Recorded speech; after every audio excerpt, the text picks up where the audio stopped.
Hey guys, welcome back. In today's video I want to explain how I did across the river piece from start to finish with commentary.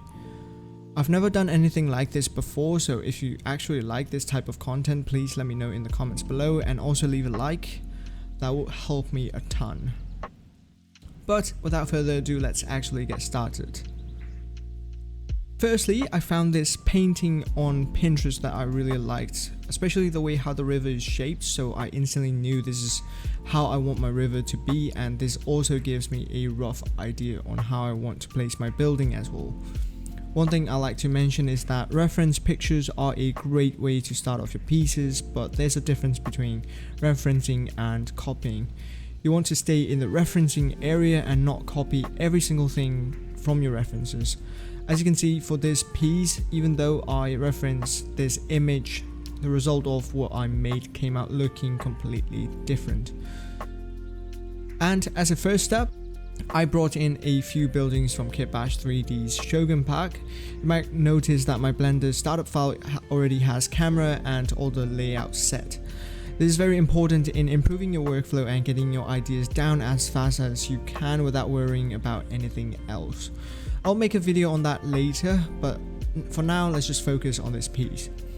I then placed the building roughly in the center of the frame of the camera. Then I added two planes, one acting as a ground and one as the water. I subdivided the ground plane a bunch of times and started sculpting. One important factor is to keep the sculpts as loose as possible at first and fine detail later. I like to use the clay strip brush for most of the work I do in sculpting mode. You can hold control to sculpt the other way around and hold shift to smooth out the sculpts as well. Oh, and also make sure to right click and shade smooth your ground. Once I'm happy with the sculpt, I go to the camera view with X-ray mode on and selected whatever I see from the camera. Then I inverted the selection to delete the faces that the camera does not see. I do this just to keep the scenes a bit more optimized. If you think you'll add trees even outside of your camera view, it's best to keep those faces intact until you're sure about your idea. Then I textured both the ground and the water. I used Quicksil for the ground texture, and for the water I appended in my custom murky water shader that I made a while back. Once I have these textures set up, I created three vertex groups for the ground. One for the grass, one for the tall trees, and the last for the small trees. Then I selected the faces where I want grass to be scattered using the lasso tool and clicked on assign to assign them to the grass vertex group. I did the same for the other two groups as well, but each had different faces selected according to where I want the trees to be scattered. I then brought in grass assets from Quicksil into a new collection, changed it to bounds and scattered them using the GeoScatter add-on. I also used the vertex group option to tell where to scatter these grass assets onto. Then I added some tall pine trees from vegetation add-on and scattered them using GScatter add-on. I use GScatter for trees because it has a simpler UI and trees don't need much customization as well compared to other foliage, so I like to keep it clean. I like to scatter a cube first and dial in all those settings before I swap out the scatter collection back to the trees. That way I can visualize the changes I'm making faster than having actual trees scattered. Then I did the same for smaller trees that I brought in from vegetation add-on as well. I'll play with the scatter seed for a bit for the trees until I find something that I like. Then I tried different things to shape out the composition, like bring in an orange tree or some shorter pines from vegetation.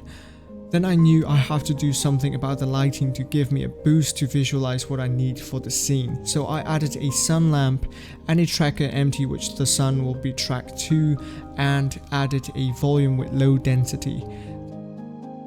Then I started playing with the sky image, tried a bunch of different ones like sunset, sunrise and daylight until I find something that I'm comfortable to continue my work with. Then I got an idea to rotate the building a bit to give the scene more visual fidelity and interest towards the building. That's pretty much it for the foundation of this project. From here it's just a matter of adding more foliage, trees and more details for the whole scene. This is a part that I actually enjoy because of how much freedom I get, and with a strong foundation, this stage cannot go any wrong.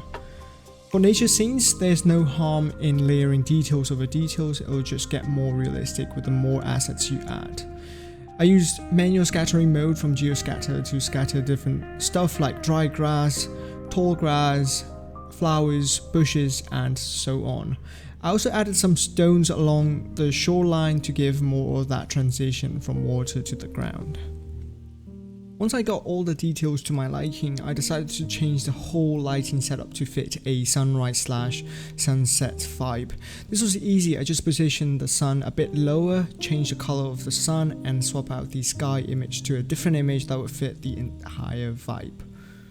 I also changed the HDRI to better match the colors of the scene. And don't be scared to remove some part of the vertex groups for the trees to let some light in and give the scene a bit more contrast. After that, the scene was ready to be rendered. I rendered this thing out at 800 samples with 0.02 threshold, and I also rendered out some other passes like mist pass, AO, and volume direct. After that, I just brought everything into Photoshop and started my post work. Now this step is very different from artist to artist, so I'm gonna leave you guys to it by just having a time lapse for this entire process. But like always, I hope you guys learned a thing or two, and I hope this was helpful as well, and I hope to make more content for this year. But anyway, thanks again for watching, I'll see you guys next time.